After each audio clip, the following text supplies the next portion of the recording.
Ki Adipati ya. Oh sing jabuti nyawane titah ya pancen kepara nyata. Ora gelem semingkrak jabut nyawamu cemplungke kawah Candra Dimuka. Piye? Jabut nyawamu jabuten iso mati jenenge. Tak tegore tak nggone syarat ning nek wis wujud kayu le dodol sapa tukune, Pak. Piye? Kok sik aku tak mikir nek miturut sak ngertiku lho. Miturut sak ngertiku Dewa Ndaru Jaya Ndaru kuwi papane ora ning jagat. Waduh. Nanti iki papane ning Kayangan. Kayangan Suralaya. Berarti ndak tak liwat jalan tol. Suralaya. Saka kene cerak lho, Pak. Suralaya. Wah, tak kira Surabaya Pak. Pancen caidan Suralaya. Suralaya iki gone sapa? Suralaya iki gone Bathara Guru. Sekolahan, udu. Aku ana gurune. Wah, caedan.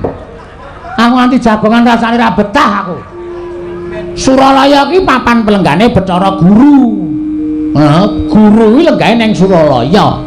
Umar Bakri, utuh. Jelaske, Pak. Ayo nang ngapura aku ki. Nuwun sewu karang wong ora ngedong e. Nah, Suralaya ki papaning para dewa. Walah, sampean ngendika ngene malah dong mau-mau. Omahe dewa ngono to?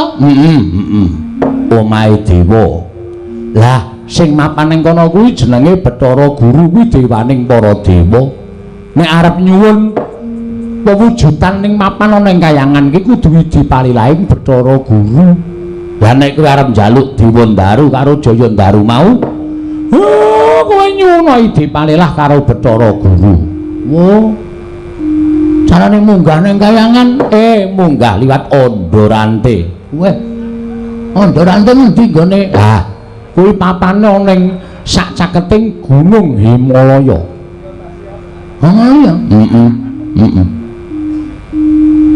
Angel ya Pak munggah, kowe angel. Ora saben titah iso munggah.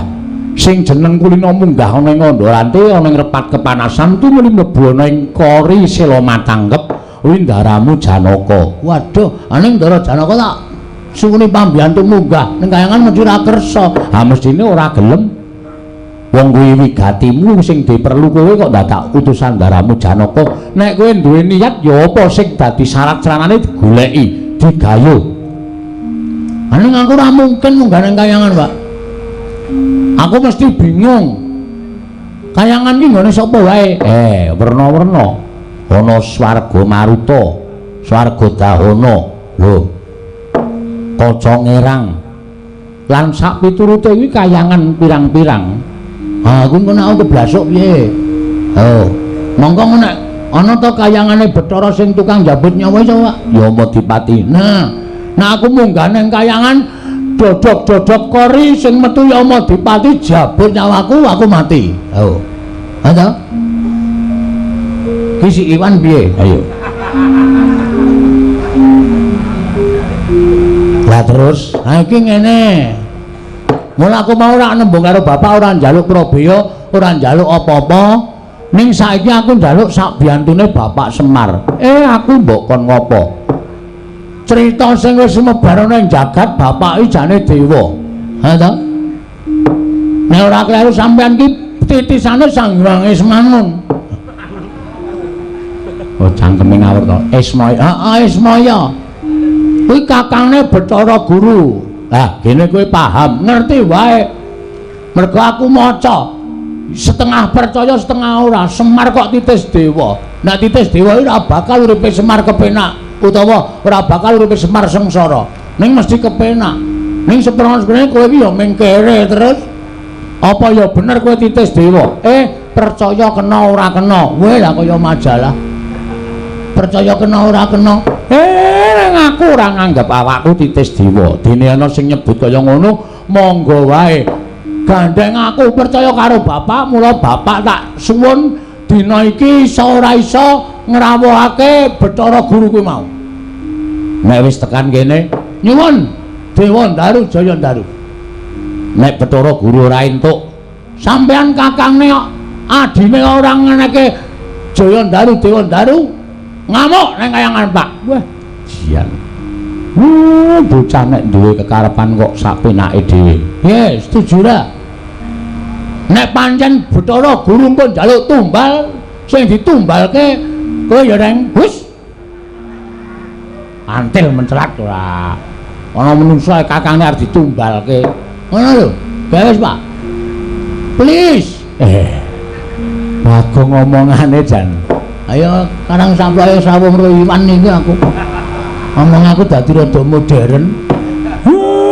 Iki kok malah gegawamu kok malah nganggo dadak ngrawuhke dewa barang. Sik, mengkari gelem apa ora?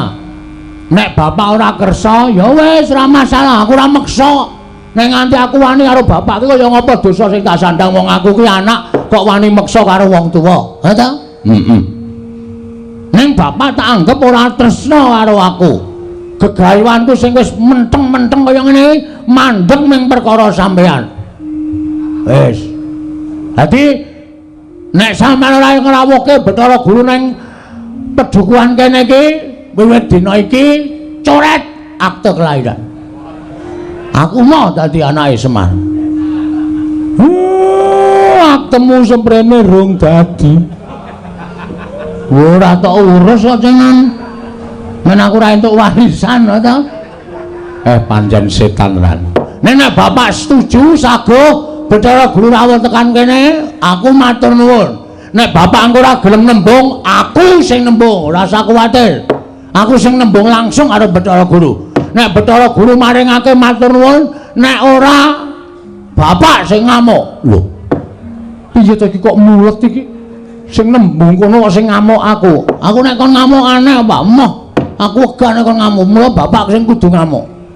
Bapak ora trima karo Bathara Guru. Ing atase aku ki anake Semar. Semar ki titi sing dewa. Berarti aku ki isih turasing dewa, termasuk bagian kulawarga dewa. Nek bapak ora iso njaluk Dewandaru Jayandaru asli wis to.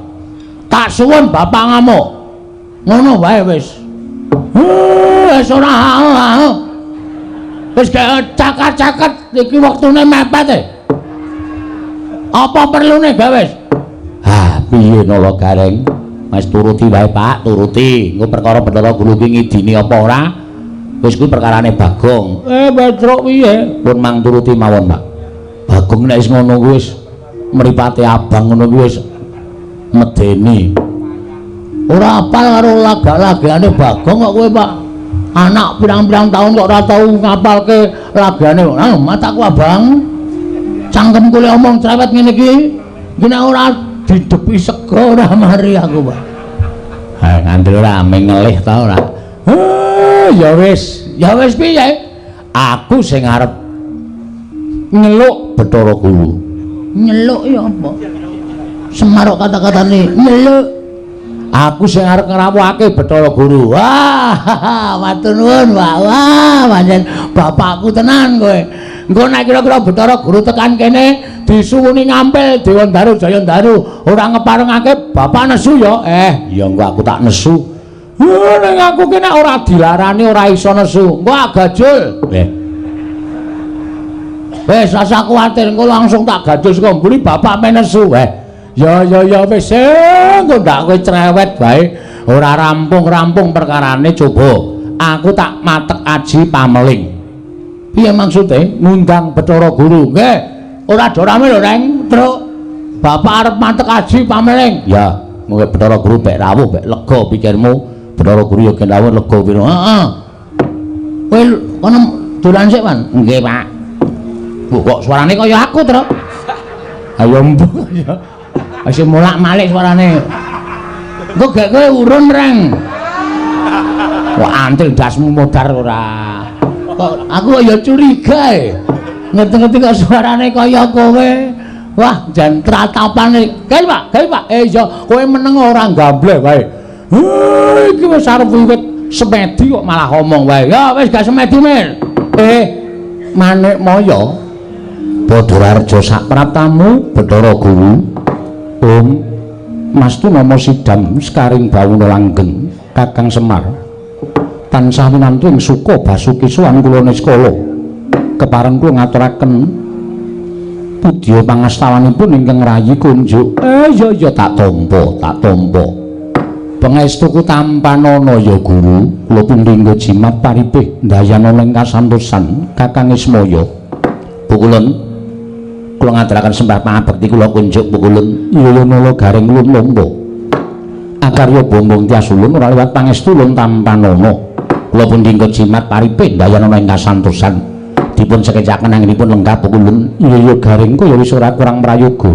Pukulun kula ngaturaken sembah pangabekti kula kunjuk pukulun. Iya Panakawan Petruk ndak tampa. Ora liwat pangestu ulun tampanana. Kula pundhingga jimat paripih ndayanana ing kasantosan. Dipun sekecaken lenggahipun pukulun. Iya Petruk kaya wis ora kurang prayoga prapta ulun ana ing padukuaning Bagong. Bathara Guru, pukulun. Hah?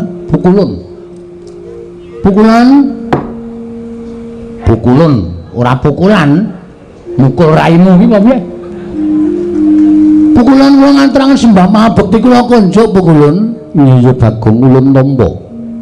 Pangestu ulun kebat kita tampani. Bagong pukulun sanes kita. Iya, nanging ulun nyebut kita ya kanggo sebutan kita.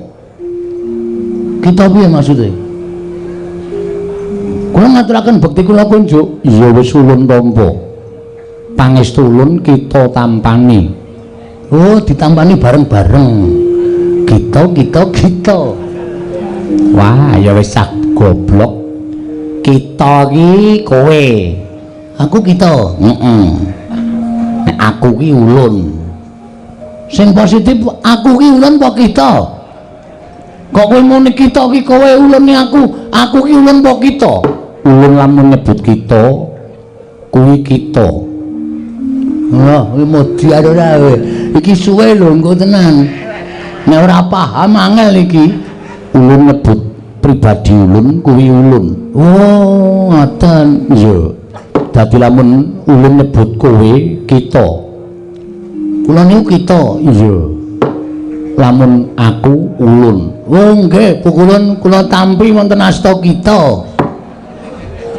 Nering sambikala bekti kula kunjuk wonten ngatenipun paduka ulun nggih pukulun. Petruk wonten dawuh.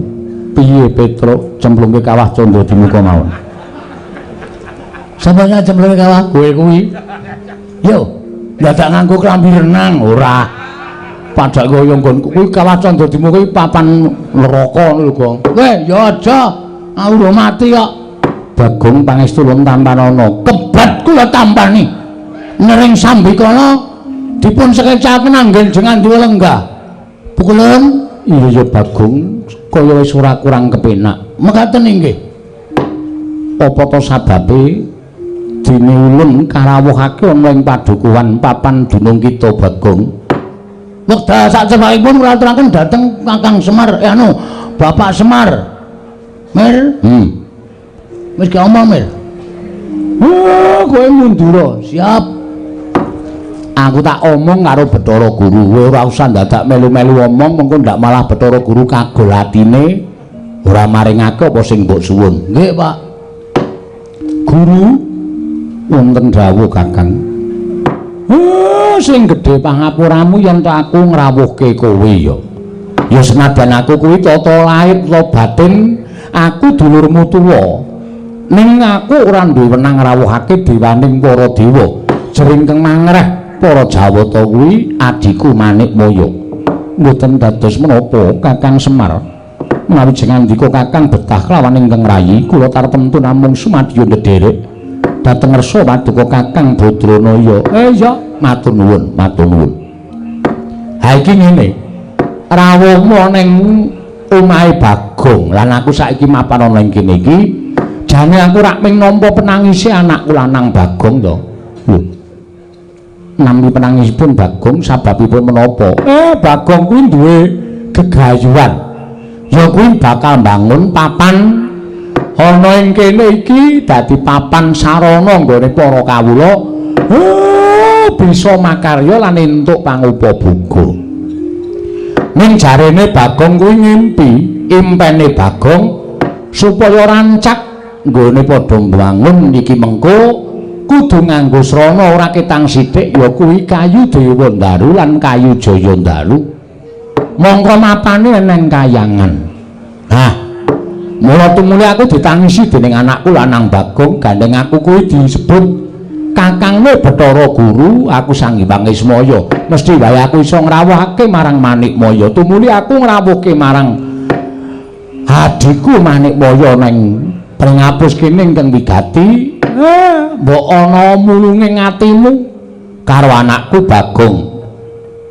Maringana ora ketang sithik ya kuwi wujuding kayu Dewandaru lan kayu Jayandaru. Men supaya Bagong nggone mbangun papan iki mengko rancak niring Sambikala nganti tekaning paripurna. Yen kowe njaluk ijol-ijole apa, yen kowe njaluk liru-lirune apa, mara gage kowe matura karo aku.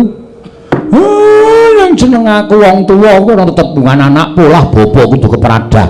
Nek anakku wis polah, bapakne ora pradah, ndak dikira aku muspra le anak-anak. Ing atase anakku nangis kok aku wong tuwa meneng bae. Ing atase anakku njaluk kok aku mung mangku tangan ora nuruti karo karepe anak. Engko ndak dikira aku seneng anak-anak ning ora iso nuruti karepe anak. Mekaten Kakang. Iya. Menawi kula mekaten menapa sampun paduka ngendikaken kula sampun nampi. Syukur. Lah terus wangsulamu piye? Nuwun sewu. Selaminipun kula menika dados dewaning para dewa, sinembah para Jawata, para kawula. Estuning manah kula menika tasih gadah raos gelo, Kakang. Lah ngopo? Lah aku mbiyen tok singkir-singkirke supaya lunga saka kayangan mbok wadul karo Kanjeng Rama Pukulun Sang Hyang Tunggal. Nalika aku padha gojek karo Kakang Tejamaya tok kandhake nek padha regejegan. Mung kepengin rebut dadi dewaning para dewa, wekasan aku didukani terus dikon nguntal pagering gunung sih kulon lan pagering gunung sih wetan. Dumuni rusak ragaku kaya ngene terus didunke saka kayangan. Lah kowe wis menang gone nyingkirke karo kadang-kadangmu dulur-dulurmu kabeh, tumuli kowe dadi dewaning para dewa. Kuwi sing tok gayuh wis kasembadan. Mula aku tulungana, aku sing wis trima urip ana ing jagat iki, gage tulungana srana kowe nulungi karo anakku. Babagan perkawis menika estunipun boten dados petangan kula. Lah terus namung kemawon slaminipun kula winisuda dados dewaning para dewa, nuwun pangapunten. Kakang Semar, tasih wonten kagol kageling manah kula, pendak-pendak kula lenggah wonten ing Sela Kandhawaru binangun. Wonten ing Bali Martya Kundha Manik aglar sangganing para Jawata, para widodara widodari samiya manembah dhateng Manikmaya inggih ingkang rayi. Sedaya para kawula boten wonten ingkang wantun mrengkang kaliyan pernatanipun Bathara Guru. Sedaya para titah ing mapan wonten ing jagat boten wonten ingkang wantun mrengkang dhateng dawuh parentahipun Manikmaya. Namung kemawon wonten setunggal titah wonten ing jagat ingkang dumugi sak mangke boten purun nyembah, boten purun tata krama kaliyan Bathara Guru. Sapa kuwi? Lah kok dadi menungsa kok nekate ora jamak, wani nranyak ora tata krama, wani nranyak ora nganggo ganggo karo Bathara Guru, apa ora wedi karo sating Manikmaya? Kakang Semar, Bagong badhe kula paringi kajeng Dewandaru tuwing Jayandaru. Menawi titah setunggal menika purun nyembah kalian kula saha purun ginakaken tata krama mawi basa mboten ngoko kados ingkang sampun dipun tindakaken. Kosek kuwi jane sapa ta kuwi? Sapa menungsa kok nekate kaya ngono? Mboten sanes kejame namung Kakang Semar pribadi, Kakang Semar piyambak. Monggo kula aturi naliti dhateng kawontenan panjenengan. Kula menika dewaning para dewa, nadyan panjenengan menika kadang kula mestinipun kedah ngagungaken asmanipun Jawata, ngagungaken asmanipun ingkang rayi. Dipun pirsani kawula semanten kathahipun teka Kakang Semar mboten ngatonaken anggen jengandika ngajeni dhateng dewaning para dewa. Panjenengan mboten purun nyembah kaliyan Bathara Guru, panjenengan mboten purun ginakaken tata krama. Menawi Kakang Semar kersa nyembah kaliyan Bathara Guru, kersa ginakaken tata krama kaliyan pun Bathara Guru, kula badhe maringi kajeng Dewa Ndaru tuwin Jaya Ndaru kelawan Punakawan Bagong Kakang Semar. Syarate gampang ora Pak. Nek dipikir tata lair pancen gampang ning batin ning ati ngrusak kuwi Pak. Kok iso ngono? Wis ora Pak. Aku mah nek panjang aku kelakon aku ngorbanke derajate wong tuwa. Aku mau nek panjang aku kasembadan ning aku kudu ngorbane karo harga dirine bapak. Aja wis ora nganggo kayu Dewa Ndaru, ora nganggo kayu Jaya Ndaru ora masalah. Ning bapak aja nyembah karo Bathara Guru, bapak aja basa. Bapake kakangne Bathara Guru. Bagong, kowe iki dewange wong tuwa kok malah ngunak-unak karo bapak. Bapak sing goblok kok. Ngunak ke bapakne goblok. Aku ngene iki ngabui karo kowe. Aku ora butuh tok labui. Nek bapak kudu ngasorake derajate bapak. Nek ngono nggonmu mbangun papan iki mengko ora kelakon. Kelakon. Aja kuwatir. Carane piye? Wis rasa nembung Bathara Guru mau tak munggah ning kayangan tak colonge, Pak. Aku nek mengkon nyolong kowe sregep aja kok nyolong kayu. Wingi nggawa komputer loro ora konangan aku. Pancen kowe wong edan. Gong iki Bathara Guru lho, ora kaya ngono sak meneh dhewe, Gong. Ngundak malah papan dunungmu pring apus ini dilebur karo Bathara Guru cilaka. Dilebur kaya jeneng. Kene iki nggone dilebur. Nuwun sewu Bathara Guru. Iya, Bagong kepiye? Kita arep ngopo? Kita arep matur karo ulun. Iya meneh iki. Matur apa kita? Ngene. Ulun kudune ngerti. Semar iki kakang kita. Piye ya iki ya, Truk? Wis biasa wae to, iki omongnya biasa wae malah. Kita ulun kaya basa anu kae lho. Kalau kaya basa Banyumas kira beda. Ada, nek basa Banyumas ki nek kowe iki, nek aku iki Inyong. Nek kowe iki Rika. Ngene. Rika, wah malah dinggo. Ngene mawon Bungulun. Nek Bungulun nyuwun syarat srana bebono bapak kudu nyembah, kudu ndodok, kudu tata krama karo sampean, aku sing ora entuk. Yen kita ora entuk, kita ora bakal entuk kayu Dewa Ndaru kalawan kayu Jaya Ndaru. Ora masalah. Ora entuk Dewa Ndaru, ora entuk Jaya Ndaru, ora apa-apa. Nek nganti sampean kelangan 3 wit, aja salahke Bagong. Apa kita wani negur kayu Dewa Ndaru lan Jaya Ndaru kang mapan ning kayangan. Lho, ngapa aku wedi? Milik perhutani wae tak tegar kok. Pamane meng milike dewa.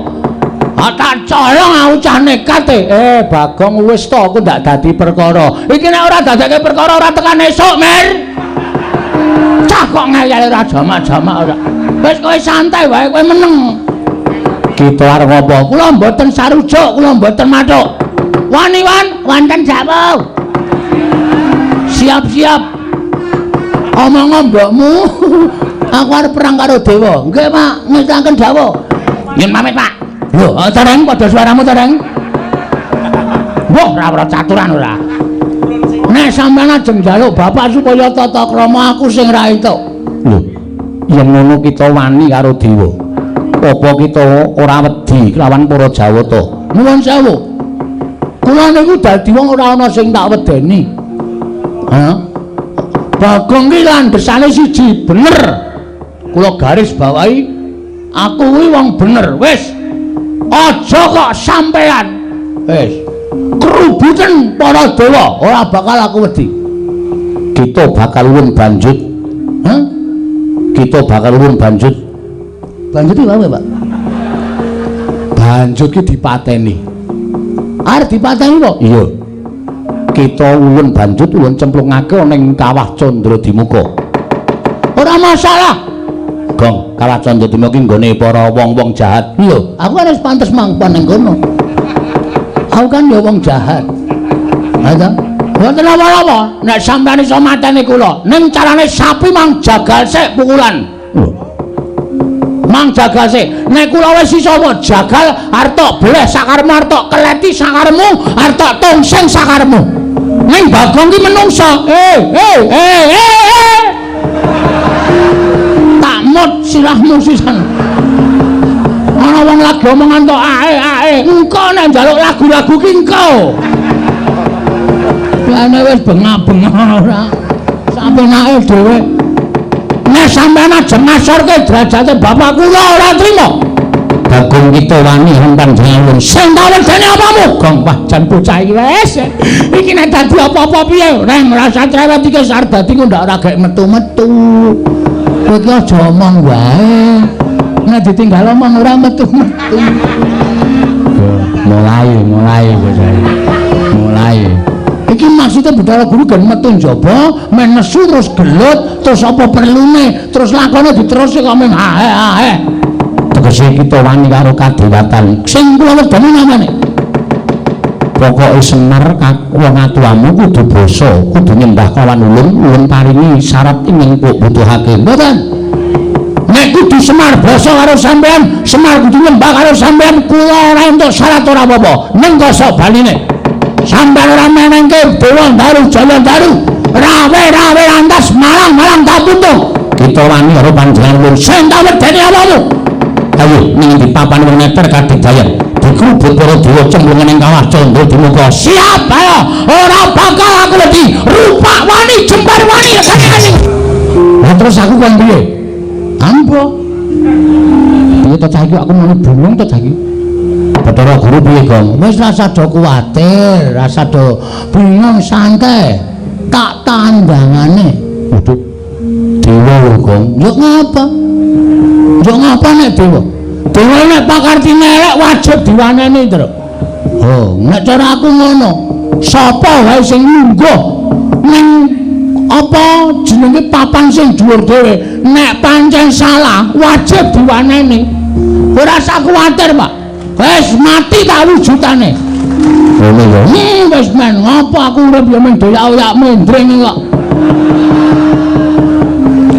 sore 2000 boros ora jamak-jamak ayo kebangetan ambere kok ya nyicil orang yo kebutuhan liyane terus iya ya wis sak karepmu nek pancen kaya ngono nek kowe pancen wani tandhangono nolo gareng aja ngewangi Petruk aja ngewangi ndak kelepetan dedusan wis ben tak nonton kaya ngapa jogete anakku Bagong ora mung cangkeme tok sing ngombo kuwar-kuwar ning kudu tekan tumandange ya kudu nyata oke padake aku ki wong jireh padake aku wong kalahan wis Semar rasane ngendi-endi ora rasane ngendi ya Petruk rasane ngendi ya aku tak mangkat methoke Bathara Guru ngati-ati lho Gong Bathara Guru kancane pirang-pirang ora masalah kancaku wis ngenteni ning angkringan pirang-pirang ketapke beres aku ki rame ngijen rene padahal nggo karyawan rong bus e Abang gini mengijan ora aku yang nggo rombongan dadi nek aku dewa-dewa do ora meneke dewa daru jaya daru aku sing bakal nyogok lungguhing para dewa ya sekarang wis terus ya ayo Pak ya sing hati-hati kono seneng aku nglunjui adi sing ngomong apa ya ora dong bareng lho Pak ya sing hati-hati wis lenggah sing kepenak aku mangkat aku wit ngapa kok ora sida aku perang kok atiku ora nyaman ya Pak ora nyaman apa ketak kandhane Pak seneng karo bojoku apa ya wis sok aku sok menani kok ngopo reng ora kok ora yo iki wong tuwa senengane yo aneh-aneh ora ayo nggo kesibukan kok terus kesibukan dengkulmu ngocot ngono kok ya tolong dijagake ya Pak iya ya engko kowe dhewe seneng dapurmu wae bojomu bisu justru kowe malah ora nyuwara memang kowe ngerti ora ngerti ora ngerti kowe yen Bathara Guru kuwi sembaning para titah lha kok dadi kowe wani ngene Ndra biyen iki kowe sidane ya gelut ndak tak basa-basanan ya terus nek kuwalan ora wae